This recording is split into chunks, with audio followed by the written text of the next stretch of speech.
Welcome to my monthly instalment of what's trending in luxury fashion, where I keep you up to date on the new fashion drops, what's been going on, so that you are ahead of the game. Links, as always, are below or in the shopping button on the screen. We are going to kick it off with luxury fashion news. The autumn-winter 2024 fashion weeks are in the swing. As I'm filming this, it is Milan Fashion Week, so I will do like a full go over of this, of the real top highlights in the next month's version of this. One thing that I did want to quickly touch on is Diesel.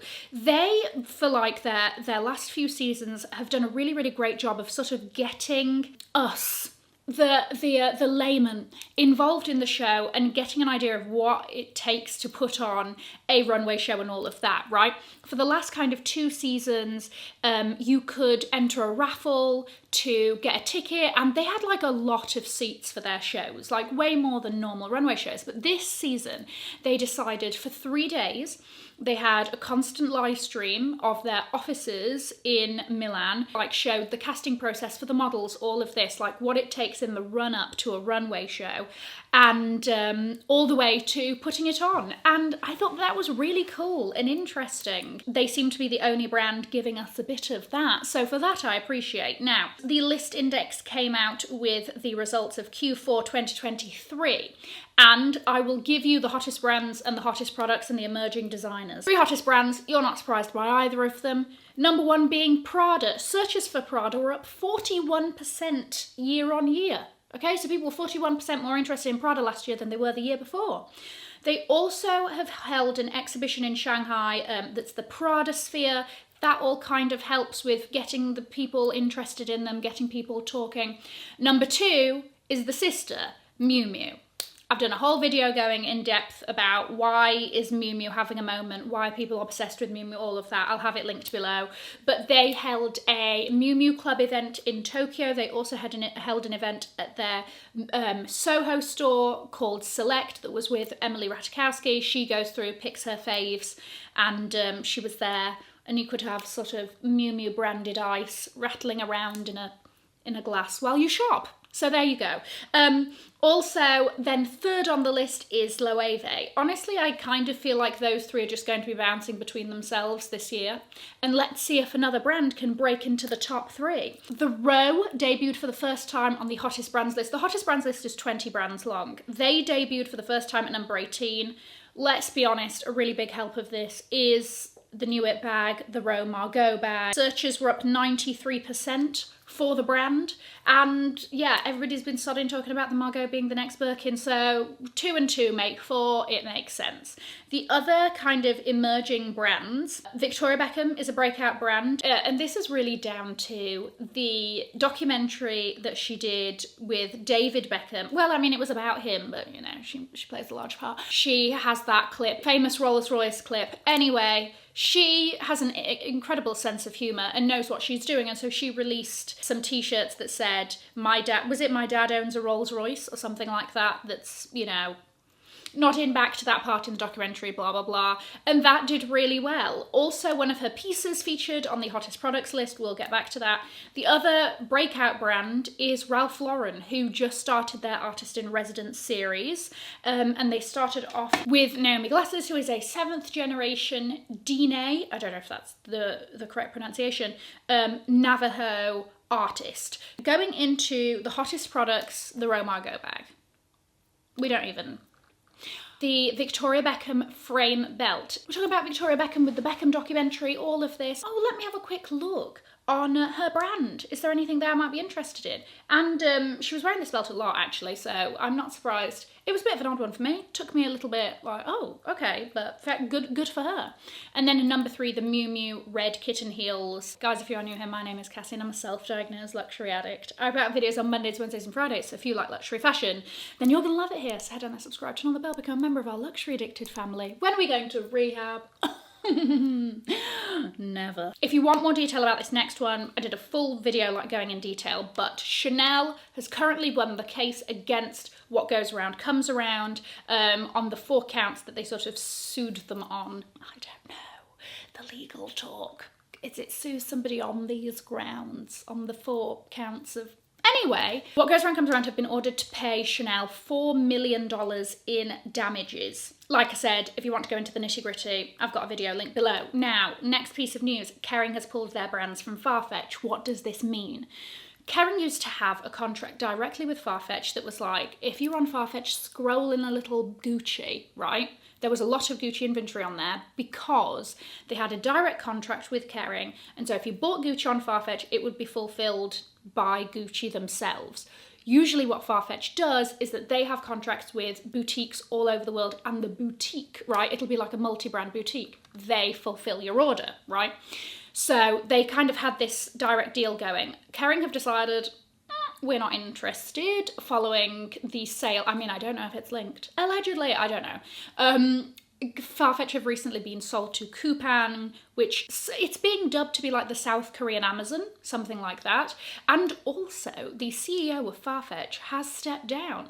And he was somebody who was like very sort of like, I'm sticking it in until the end, so I don't know, is this the last we may be seeing of Farfetch as we know it? Jacquemus showed their Le Sculptures collection. Jacquemus is always so good at finding these like really amazing sort of natural venues, blah, blah, blah. And this collection is focused on sculptures. So pieces inspired by sculpture artists. You will see a lot of very sculptural pieces. I'm trying to think of another word for sculptural to describe things in this collection, and I'm really struggling. But you know, you've got these voluminous arms, you've got really sort of interesting silhouettes and clean lines. She's trying. Some good bags, which I will get back to, but another thing to note are the double heels. I think that's what they're calling it. It's a heel within a heel.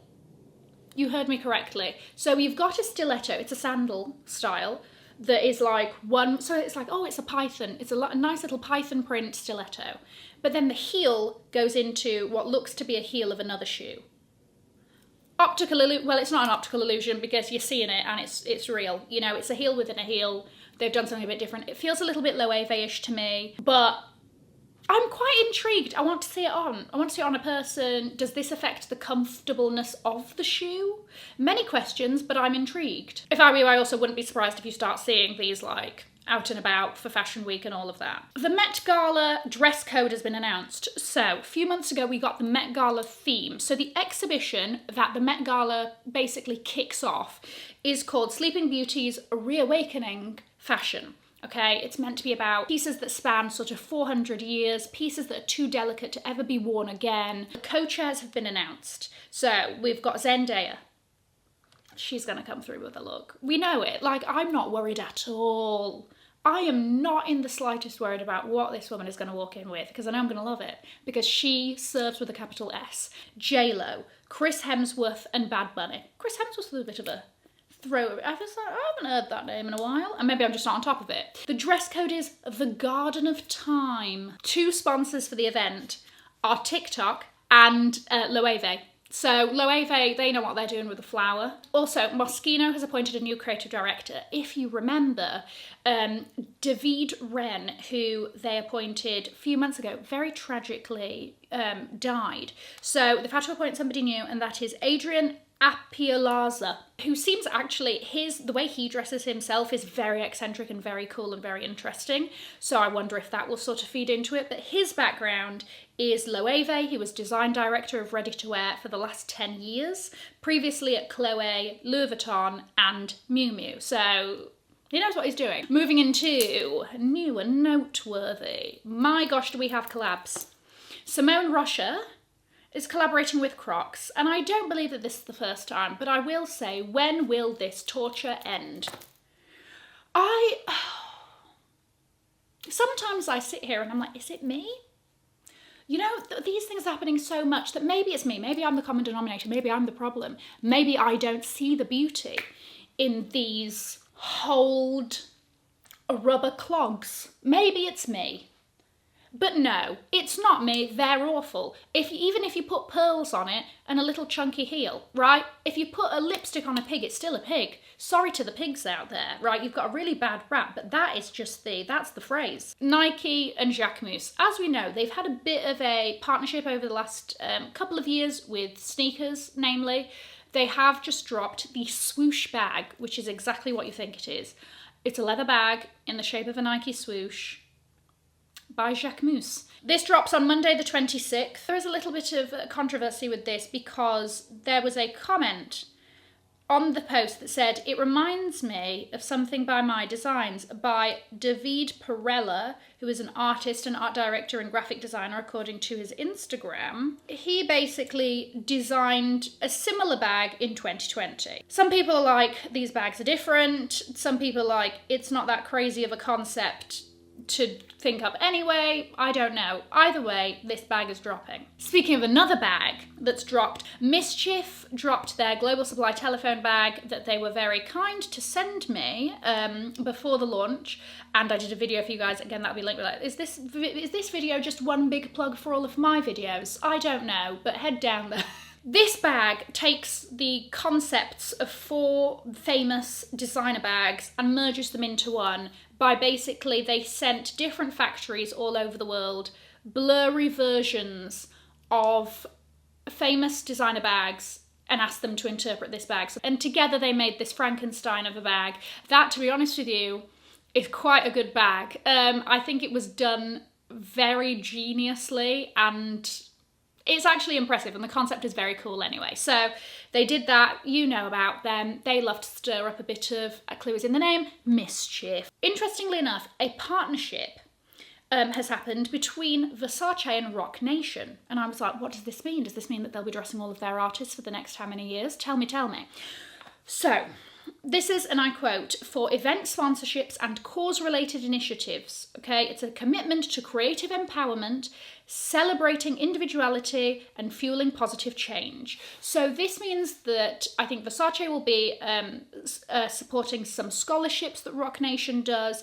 There doesn't seem to be anything fashion specific in the statement. It does seem a bit more philanthropic, but I wouldn't be surprised if we start seeing a lot more Roc Nation artists dressed in Versace for big events. Then we've got Louis Vuitton is dropping a capsule collection with Tyler the Creator. Tyler the Creator is a musical artist, Odd Future Wolfgang, if you know, and he has had his own clothing line, Golf Le Fleur. So he's doing a capsule collection with Louis Vuitton men's. This is not surprising, also because I kind of get Pharrell vibes from him, in that back in the day, Pharrell, you know, had a capsule collection with Louis Vuitton men's for sunglasses, for jewellery, stuff like that.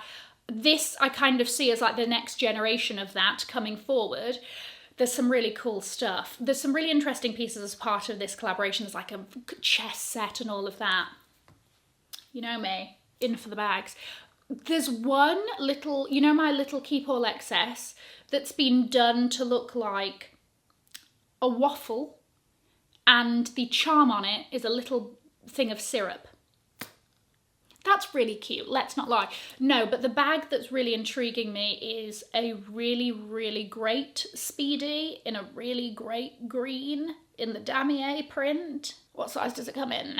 I think I want the smallest. This drops on March the 21st. We've got a month. It's really nice. Moving into hot new items. Going back to Jacquemus. As part of this Le Sculpture collection, they dropped the Le Petit Calino. It is this little sort of leather. I've only seen it in white and black leather. Little bag, and the hoop is the handle, but it's all sort of self-encompassing. The hoop isn't like separate to the bag, which I quite like. So you have this very sculptural, oh my gosh, little bag, and it's very cute. It's very sort of chic, clean, elegant. I like it. It's a good one. It also does have a crossbody strap, so you don't just have to top handle it all the time. Also, Loewe has dropped a new bag. This is the Mini Pebble bucket bag. Bucket bag style, as the name suggests, and then the closure of it is like a loop that is sealed by this little mini pebble. I think we're going to be seeing a lot of the pebble in pieces. I also did notice that they have a kind of like knitted midi dress or a maxi dress that, again, the pebble is a big part of it. It's just like a nice little lump of hardware that gives a bit of a pop. But if you like a bucket bag, something like that, then this might be one that you want to cast your eyes over to. This is becoming one of the hot bags, and tell me, do I need it in one very particular colour? This is the Bottega Andiamo Long Clutch. I again talked about this in a video, but these are sold out most places, okay? The colours that it's coming in, there's like 5 colours on the Bottega website. However, and this is between you and me, don't go walking around with this information, okay? I don't need to make the competition harder than it already is. There was a gold version. So me. Glorious, fabulous, loud, opulent. I love it. East-west style. This is essentially a very sort of long wallet on chain. It's got card slots inside. It's also not got a chain.